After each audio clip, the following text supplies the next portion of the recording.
Hey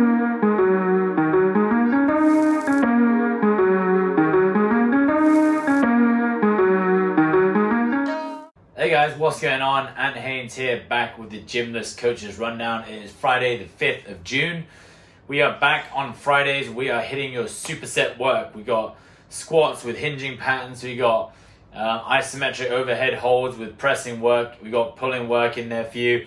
So make sure you do watch the videos attached to the coaches notes today. I am at home talking about this stuff, so I don't have the equipment, just like you guys won't, but do check the coaches notes. There are videos attached to everything down there. I will talk about the workout now. For your A work, we'll have a combination of Romanian deadlifts, probably using a backpack for most of you, combined with some walking lunges or lunges on the spot if you don't have the space.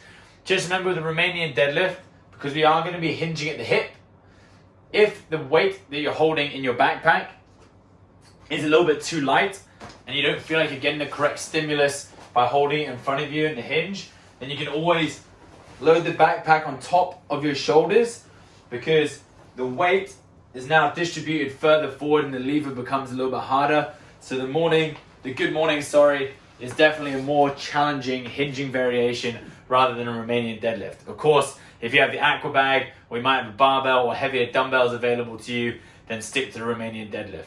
As soon as you've done the Romanian deadlift, you'll then go straight into your lunges, either on the spot, or you can do them walking. If you're on the spot, you can go forward or reverse, alternating legs, holding the backpack, aqua bag, barbell, front rack, back rack, whatever is best for you guys.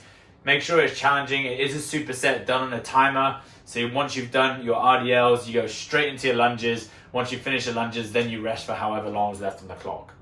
The next superset is your wall walks coupled with your narrow grip or narrow stance push-ups. Now, just with the wall walks, just be careful. Obviously, getting inverted with a superset can be a little bit dangerous if you're not experienced going inverted under a bit of fatigue. So just bear that in mind. At the top of the wall walk, we would like to see you pausing there for anywhere between 3 to 5 seconds. Of course, if you're confident upside down, get your nose and toes right to the wall. If you're not so confident, then just bring yourself towards a 45-degree line. But remember, we're always trying to stack yourself as much as we can. We don't want to see you broken or breaking deflection through extension or flexion. When you go into your narrow stance push-ups, we should really be able to get through that as an unbroken set. If you do have to break towards the end of your working rounds, then that's fine, but try and choose a number that you can hit consistently, for all of your sets. For your C work, we have some horizontal pulling work. Now, this may sound obvious, but imagine a pull-up to be a vertical pulling option. If you could do some sort of horizontal where we're hinged over at the hip. If you have done bent over rows already this week using something like the aqua bag or a backpack, then maybe try and go into a single arm variation or loop a towel around the door and do some ring row style variations or towel row variations. Try be as creative as possible. Remember, we do have the YouTube channel on the process programming that we give a ton of banded, aqua bag, towel, body weight, backpack, dumbbell, kettlebell options for you guys to use. So do get onto our YouTube page and explore it.